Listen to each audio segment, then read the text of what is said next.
modern man, always on the go, getting more and more productive every day.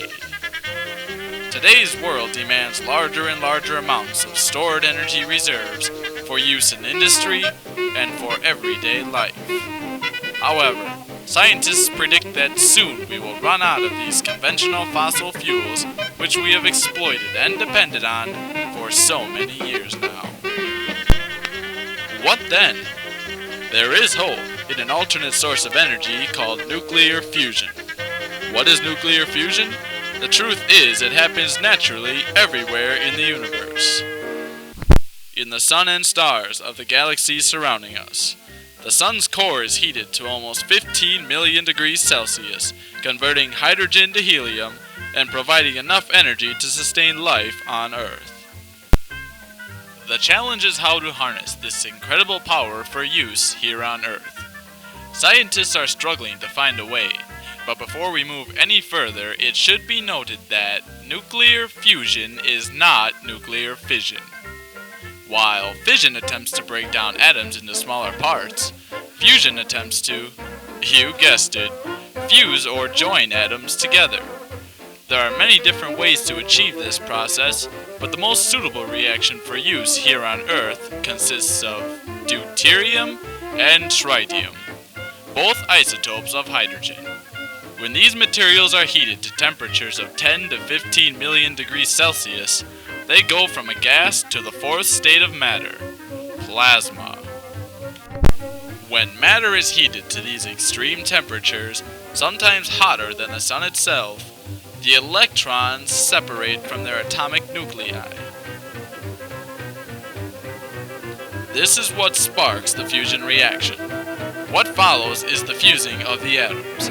It follows Einstein's classic theory of relativity, which tells us that mass can be converted into energy.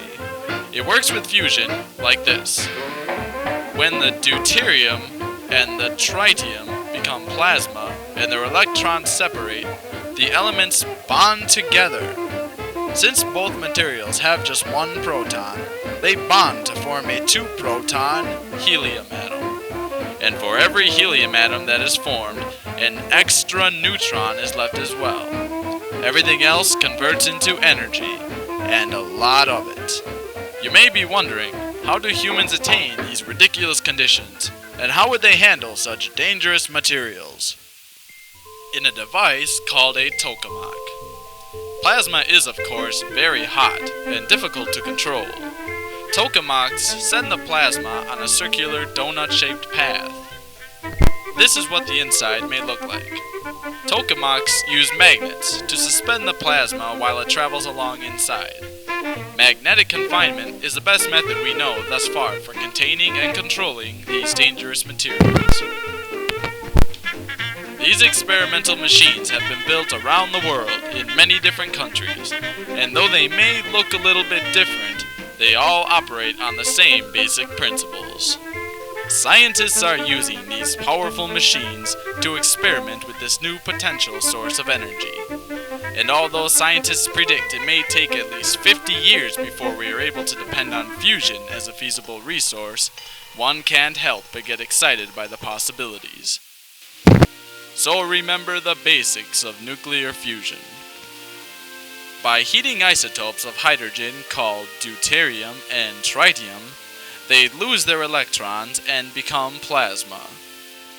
The atoms then become excited and fuse together, letting off helium atoms and lonely neutrons, plus all of that excess energy which can be soaked up like a sponge to be eaten dry by the monstrosity that is humanity.